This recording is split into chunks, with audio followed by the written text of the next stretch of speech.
Hi. With the world quickly unraveling, we preemptively bought ourselves a cabin in the woods. Now in the peri-post-apocalypse, we're left with scrap, and junkable, oh my. EDC bushcraft, you make learning fun. Kids, shut up. Following up on our bug up pack video, the idiocracy. Shit. I know she's bad. Of modern politics had been pushing this humble little bushcraft channel towards the importance of survivalist notions. Back then the topic was trending, and hopefully for the sake of this video, it still is a little bit. Back in our bug out video, we included a little handcuff key as part of our pack loadout. Followed by a comment from our friend Failed Magic, we realized that if you're cuffed, there's about a 98.9% chance your pack isn't near you. Given that we're presently working in the city on an undisclosed show, we thought we'd do a cameo, bring in a specialist on the topic, one of the city's night stalkers, its protectors. Well, check out his little intro, and you'll get it. Forged in the radioactive glow of a generation raised by microwaves and bronzed in the wild communion of punk rock lyrics. Most expensive dentist visits. Sleep deprived, mildly unhinged, fueled by coffee grounds, Joe Pesci tirades, and poor decisions.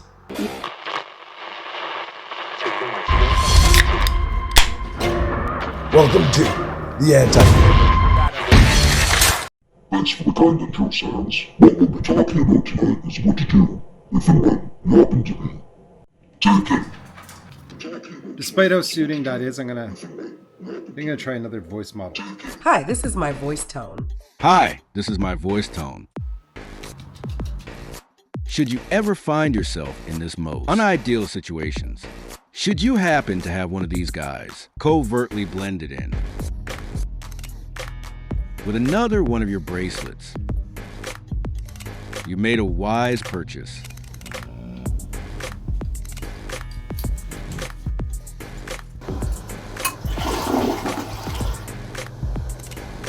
But that's not all. Another little fantastic feature this little survival escape bracelet has in store is this little tungsten carbide bead right there on it. In case you're unaware what this guy is good for, we're gonna jump to where our psychic scoundrel is in the field for a demo.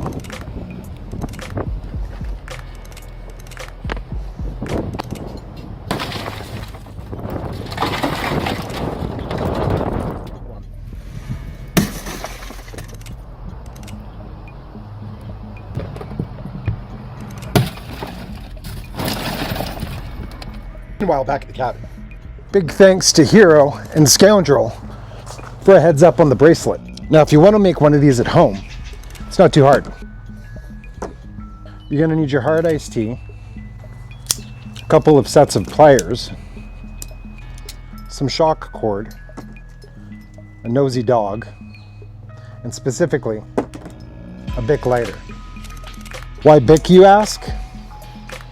Because specifically with Bic, little roller in here, right in the center, is tungsten carbide.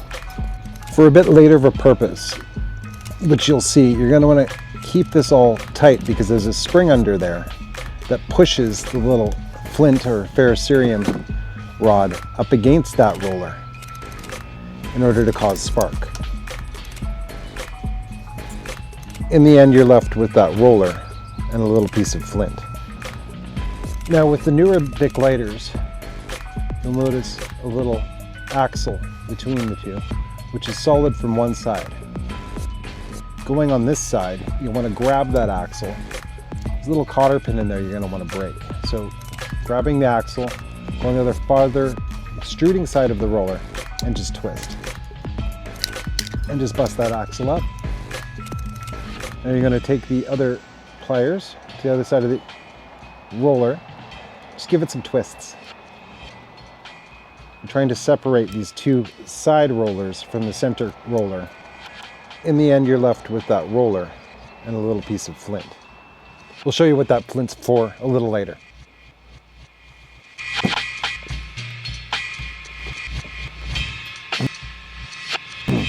Grab up your shock cord, deploy enough to fit around your wrist, reminding yourself that you're going to probably just do a fisherman's slip knot on this guy in the end.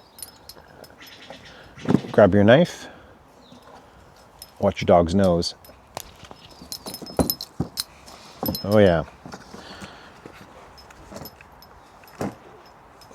Jackson's on his way, but we did mention he's a farm dog, so he tends to go through or over things rather than around them. Isn't that right? Good boy. We're not going to correct this because this is way too cute of production quality to resist. But you want to get your tungsten roller guy on there. Just drop it on. It's going to free float on your line, if you can see that, which is fine. There we go. Take both ends of your shock cord and simply tie an overhead granny knot around each side.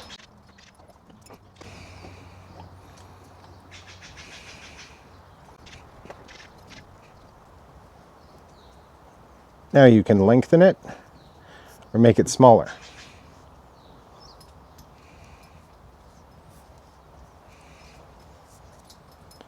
So it fits right on your wrist.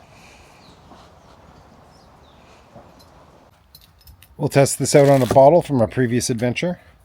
And the simplest of deployments as seen before. Place it on your hand like so. Grab the beaded side so it's out of this other back line is out of the way. Pull back and let it go. 'Tis but a flesh wound. Nothing a bit of caution tape won't fix.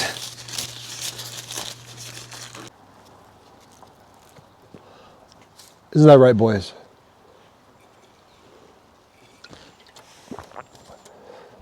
They don't like us.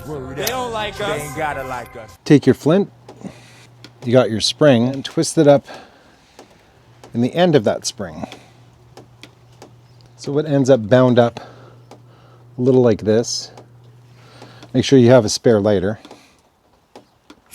And light that up until it gets nice and red hot. Or better yet,